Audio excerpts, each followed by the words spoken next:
Selamat berjumpa dengan Yan di channel Morat Marit.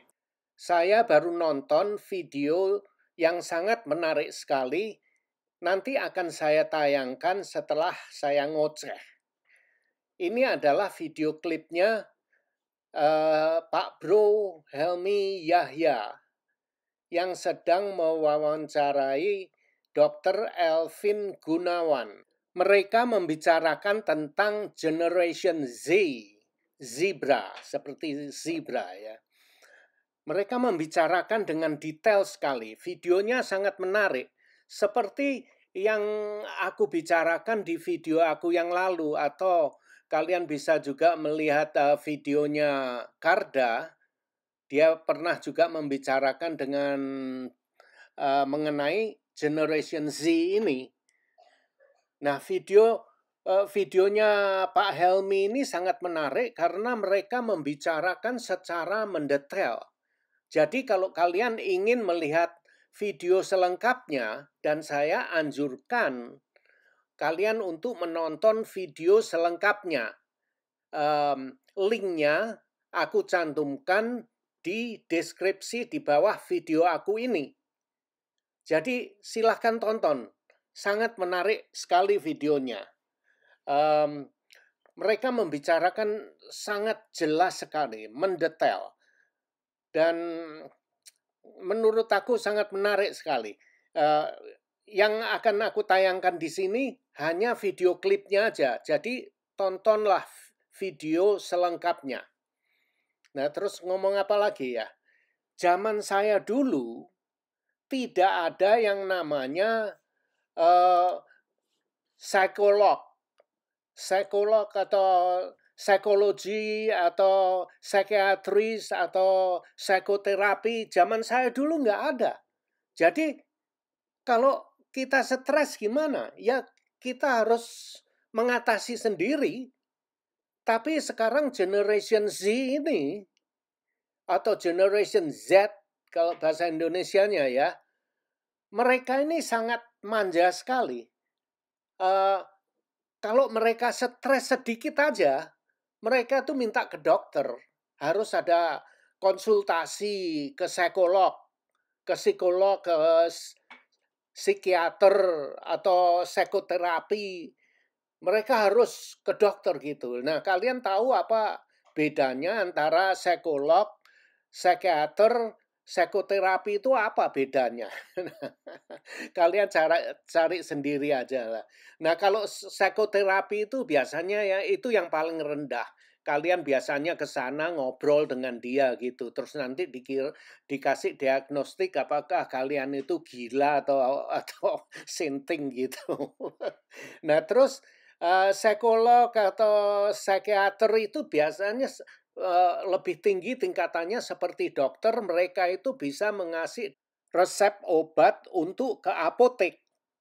Nah, itulah bedanya. Kalian cari sendiri aja lah apa itu bedanya. Aku dulu pernah penasaran. Kenapa orang itu ke psikiatris segala macam itu ya. Aku penasaran, pernah sekali aku ke sana. Terus ditanya apa problemnya, terus aku disuruh menceritakan semua tentang diri aku. Nah, terus aku pikir ngapain gendeng, aku baru ketemu dengan dia kok tiba-tiba disuruh menceritakan semua tentang diri aku. Sama aja aku disuruh telanjang di depan dia. Ngawur aja ini dokter ini. Akhirnya aku ngarang cerita, aku kasih ngomong seadanya gitu, terus sessionnya selesai. Terus aku pulang disuruh kembali lagi. Sejak itu aku tidak mau kembali lagi. Jadi itulah aku itu penasaranku itu sudah terjawab seperti itu. Oh, ternyata dokter gila itu ya seperti itu ya.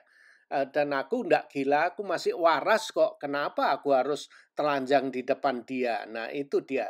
Tapi anak-anak sekarang itu sedikit-sedikit stres, dia mau ke dokter jiwa ini, dokter gila ini, ceritakan semua ini, terus nanti ditanya orang tua kamu gimana, ibu kamu cara mendidik kamu seperti apa, ayah kamu kerjanya apa, di mana, oh pokoknya ditanya semuanya mendetail gitu. Nah ini gila menurut aku.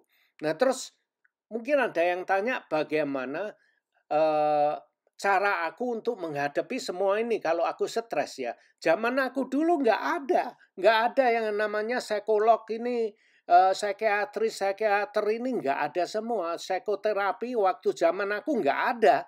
Jadi ya kita-kita ini menghandlenya sendiri. Kalau memang nggak gila ya nggak gila.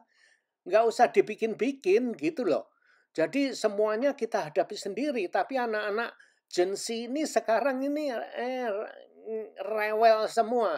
Dikit-dikit udah wis jegot, nggak bisa menghandlenya sendiri terus harus ke dokter. Yes, nggak tahu ya. Nah, zaman aku dulu nggak ada. Terus bagaimana aku menghadapinya? Ya itu lagi. Dan aku sendiri kadang-kadang heran dari mana aku belajarnya gitu. Ya aku belajar sendiri gitu. Bagaimana aku menghandlenya ya? Aku melihat ke dalam, aku berani ngaca seperti melihat di kaca. Terus aku bisa melihat diri aku sendiri. Nah, terus aku tidak mau pura-pura dan saya berani melihat diri aku sendiri dan aku berani eh, berani apa ya? Mengakui. Aku berani mengakui kesalahan aku sendiri dan aku berani mengakui kekurangan aku sendiri. Akhirnya aku bisa mengetahui, oh kemampuan aku sampai segini, kekuranganku seperti ini, dan kenyataan diri aku seperti ini. Dan berdasarkan dari itulah aku hidup. Nah, jadi semuanya aku lihat ke dalam setelah aku mengetahui apa diri aku tuh terbuat dari apa, dari besi atau dari baja atau dari timah. Setelah aku melihat semua, setelah aku mengetahui diri aku itu terbuat dari apa, dari tanah liat atau pasir gitu. Setelah mengetahui, baru aku akan hidup berdasarkan apa yang ada di dalam diri aku. Nah, itu cara aku menghandle kehidupan aku ini. Nah, nggak tahu itu cara yang benar atau cara yang tidak, saya tidak tahu. Tapi itu it's okay for me. Bisa berfungsi dengan baik gitu. Nah, anak-anak sekarang harus eh, mengutarakan semuanya secara mendetail, membicarakan, menceritakan semua ke dokter psikolog itu, dokter gila itu. Terus kemudian anak-anak Gen Z ini harus di dibicarakan, harus diperintah atau memerlukan seorang dokter yang memberitahu dia, oh ini loh, kesalahan kamu di sini, ini kelemahan kamu di sini, ini kamu di sini. Jadi harus seorang dokter yang memberitahu tentang dirinya dia sendiri. Lah ini apa orang gendeng, terus dia harus bayar lagi. Nah kalau aku melihat ke diri aku sendiri, semuanya aku akui tentang diri aku tidak takut telanjang di depan diri aku sendiri. Nah, hidup aku seperti itu. Tapi kalau generasi Z ini menurut aku dia telanjang di depan dokter, terus dokter itu mengatakan, memberitahu ke dia itu, oh, diri kamu itu seperti ini loh. Terus harus dikasih tahu kamu harus cara hidupnya begini, cara berpakaian kamu harus begini, cara bicara kamu harus begini, wes pokoknya ruwet. Menurut aku nggak masuk akal. Nah, itu aku ya. Jangan ditiru. Itu hanya pendapat aku sendiri. Nah, inilah video klipnya. Silahkan kalian tonton tentang video klipnya Bapak Helmy Yahya ini. Linknya ada di deskripsi di bawah video ini. Silahkan menonton. Saya anjurkan agar kalian nonton video selengkapnya. Klik link yang ada di deskripsi video aku ini.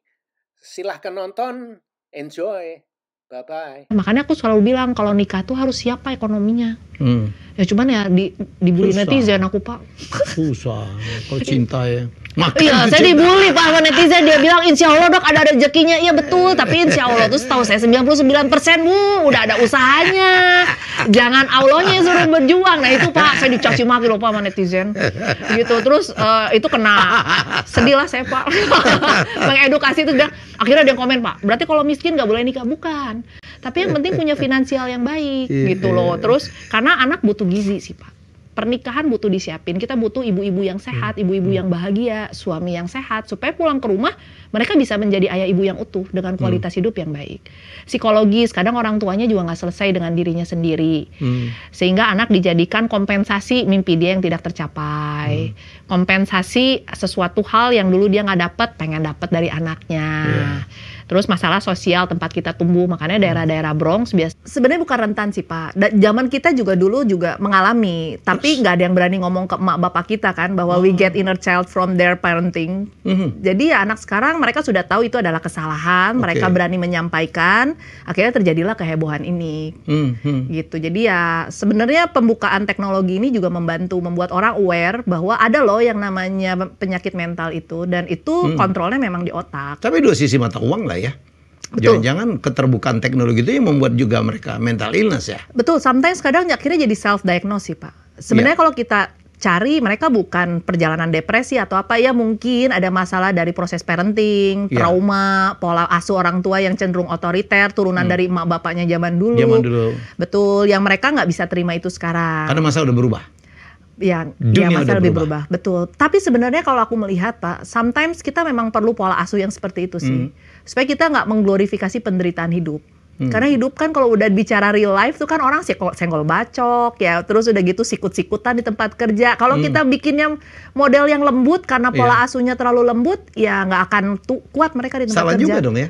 Itu disebut dengan strawberry generation, lembek gitu ya, boy. Cranky, betul. Dimarahin kabur. Ya, grumpy generation ya. Kalau aku bilang jadi dikit-dikit ngomel. Dulu kita ada all grumpy nih, grumpy, cranky. Waduh. Betul. Jadi kadang ya orang tuanya juga sih sometimes yang terlalu permisif sih Pak. Yang membuat mereka seperti itu. Ya, karena mereka sekarang punya facilities, sekarang mereka secara ekonomi lebih baik. Terus kan kadang orang suka bilangnya, dulu zaman gue susah, moga-moga anak saya jangan susah. Tapi akhirnya terlalu ekstrim tuh, over facilitating. Over facilitating. Betul. Terus over caring. Ya, jadi satu anak pembantunya 3.